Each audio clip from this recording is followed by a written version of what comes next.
Bismillahirrahmanirrahim. Assalamualaikum warahmatullahi wabarakatuh. Perkenalkan, saya Hanifah Pradani dari kelas D1 PJJ PAI.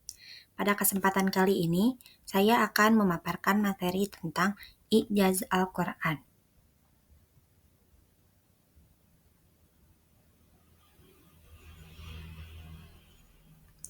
Dimulai dari definisi I'jaz Al-Quran. Secara etimologis, kata i'jaz merupakan masdar dari kata kerja a'jaza yu'jizu i'jaz yang berarti melemahkan atau memperlemah. Secara normatif, i'jaz adalah ketidakmampuan seseorang melakukan sesuatu. Oleh karena itu, apabila kemujizatan itu telah terbukti, maka nampaklah kemampuan mukjizat. Sedangkan secara terminologi, para ulama memiliki beberapa definisi. Dari semua definisi, dapat dipahami bahwa yang dinamakan dengan mukjizat Al-Quran adalah kelebihan-kelebihan yang ada di dalam Al-Quran itu sendiri, sebagai bukti kebenaran. Dan bukti-bukti kebenaran yang datang dari luar Al-Quran tidak termasuk mukjizat Al-Quran. Selanjutnya, macam-macam i'jaz Al-Quran. Yang pertama, mukjizat material indrawi. Semua mukjizat para nabi terdahulu sebelum Nabi Muhammad SAW merupakan jenis mukjizat material indrawi. Mukjizat yang dimiliki oleh para nabi tersebut dapat disaksikan langsung oleh mata telanjang atau dapat ditangkap oleh indera mata tanpa perlu dianalisa. Pada dasarnya, kemukjizatan yang diberikan Allah kepada para nabi terdahulu merupakan jawaban atas tantangan yang dihadapkan kepada mereka oleh pihak-pihak lawan. Misalnya, tidak terbakarnya Nabi Ibrahim ketika dilemparkan ke dalam kobaran api, tongkat Nabi Musa yang bisa berubah wujud menjadi ular, penyembuhan penyakit yang dilakukan oleh Nabi Isa, dan mukjizat Nabi yang lainnya. Yang kedua, kemukjizatan imateriologis dan kekal. Adapun mukjizat yang diberikan kepada Nabi Muhammad SAW, yaitu mukjizat yang bersifat imateriologis dan kekal, berupa Al-Quran. Hal ini dimaksudkan karena Nabi Muhammad SAW diutus kepada seluruh umat manusia sampai akhir zaman.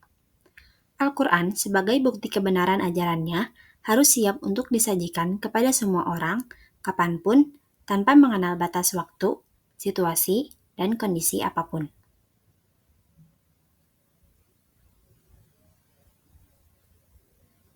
Selanjutnya, aspek-aspek kemukjizatan Al-Quran. Yang pertama, mukjizat dari aspek bahasa. Ada kemukjizatan dari aspek bahasa. Al-Quran diturunkan dalam bahasa Arab, dan bahasa Arab sendiri mempunyai banyak keistimewaan.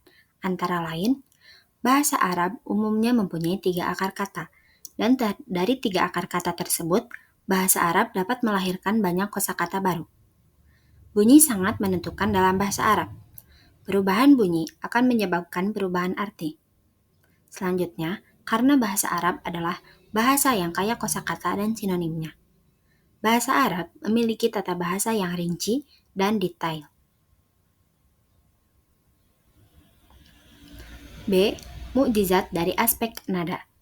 Sebagaimana yang dikatakan oleh Marmaduke Peachhall dalam Meaning of Glorious Quran yang dikutip oleh Quraisy, bahwa Al-Quran mempunyai simfoni yang tiada taranya, di mana setiap nadanya bisa menggerakkan manusia untuk menangis dan bersuka cita.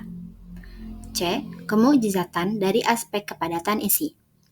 Al-Quran mengandung isi yang singkat dan padat. Kata yang singkat dan padat dapat mengandung sekian banyak pesan dan makna. D. Kemukjizatan dari aspek kesempurnaan. Di samping itu, Al-Quran sungguh mengandung makna yang sempurna dari berbagai dimensi yang dapat memuaskan para pemikir dan orang kebanyakan. E. Kemukjizatan dari aspek ketepatan makna. Al-Quran menggambarkan sesuatu yang indah dan tepat. F. Keseimbangan redaksi Al-Quran. Di antaranya, keseimbangan antara jumlah bilangan kata dengan antonim, sinonim, dan makna kata, dan jumlah bilangan kata yang menunjukkan sebab dan akibatnya. Yang kedua, mukjizat dari aspek ilmiah. Perlu menjadi catatan bahwa Al-Quran bukanlah kitab ilmiah, tapi di dalamnya terkandung jawaban atas tantangan-tantangan dan pertanyaan dari berbagai pihak. Al-Quran datang sebagai risalah Nabi Shallallahu Alaihi Wasallam. Tidak ada kekurangan yang bisa menumbuhkan keraguan di dalam hati, kecuali manusia yang memiliki penyakit di dalam hatinya.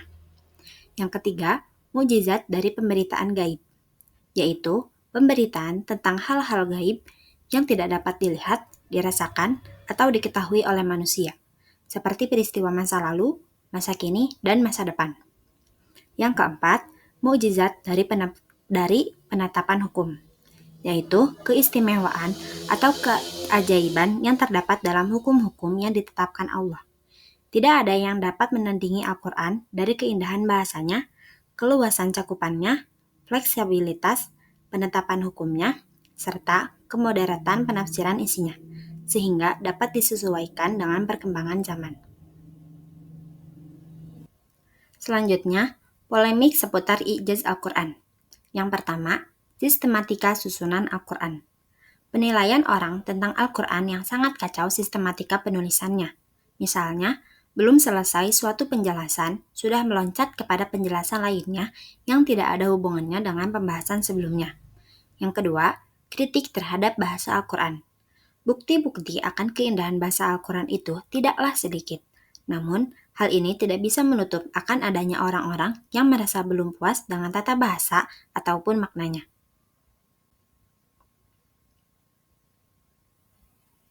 Selanjutnya, urgensi i'jaz Al-Quran. Yang pertama, dari aspek teologis. Dengan mempelajari i'jaz Al-Quran akan semakin menambah keimanan seorang muslim. Bahkan, tidak jarang pula orang masuk Islam tatkala sudah mengetahui i'jaz Al-Quran. Yang kedua, dari aspek akademis. Mempelajari i'jaz Al-Quran akan semakin memperkaya khazanah keilmuan keislamannya, khususnya berkaitan dengan ulumul Quran dan ilmu tafsir. Baik, sekian pemaparan materi yang dapat saya sampaikan. Saya mohon maaf apabila masih terdapat banyak kesalahan dan kekurangan. Wassalamualaikum warahmatullahi wabarakatuh.